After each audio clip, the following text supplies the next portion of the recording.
Welcome, Dr. James Beckett, Sports Card Insights, and the colored wall video, starting with Larry Johnson. If you've been tracking, they're in alphabetical order, so we'll do some J's here, J-O's to be exact. Larry Johnson, the basketball Larry Johnson, almost went to SMU, I remember that, and he went to UNLV, which was probably a good choice for him. And this is a straight 9.5, four 9.5s on the card, which is difficult for a handled card.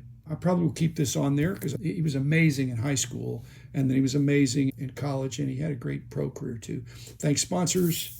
Magic, obviously going to have Magic on there, and it's autographed. You can see his boyish, happy smile, the look he's famous for. That's a lot better than this other, more obscure card, which is Magic when he was being coached by Pat Riley. Interesting card. I'll probably keep the autograph. This is not Marcus Johnson. Marcus Johnson was one of my favorite players.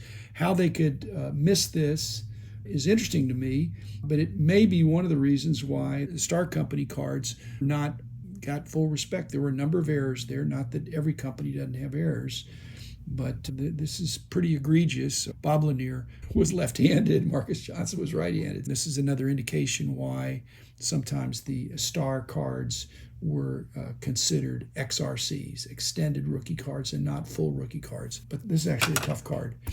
Randy Johnson. Okay, more than one Randy Johnson in baseball. There's got some common names here, but this is the Diffractor version. This is a set you do not want to complete unless you want punishment. It's very difficult to track these down.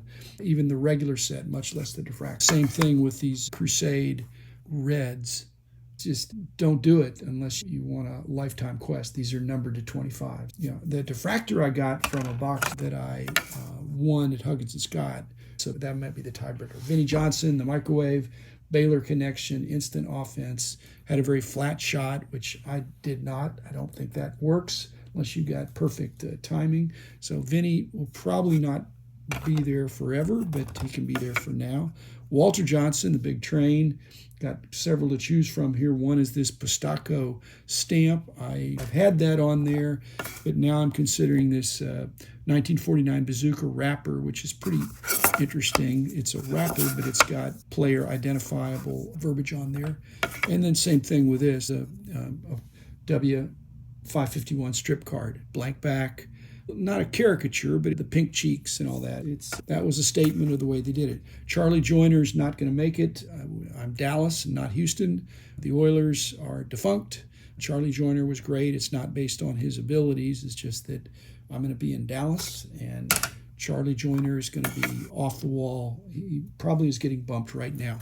R.L. Joliot, the Ice Kings. I think those are beautiful cards. This is a BVG 2. I bought it, I'm sure, at the Toronto show back 30 or 35 or not 40, well, maybe 40, a long time ago. I don't remember getting a discount. It wasn't in poor condition. It says good condition. I like the card. B.Jones, I think he got some injuries. In his prime, he was good. These are the Hobie cards that were random inserts of autographs. Picked up some of those right when they came out, and he got derailed. This is B.Jones, the golfer. I don't think he's identifiable on the front of the card, but it's actually a picture of St. Andrews, where I've played a few times. And I've actually been right in the middle of that picture. And I've got a picture of me. This is a reveal. I've got a picture of me in a kilt because I went with a bunch of guys that were crazy golfers. And it probably was on a dare that we each had these kilts.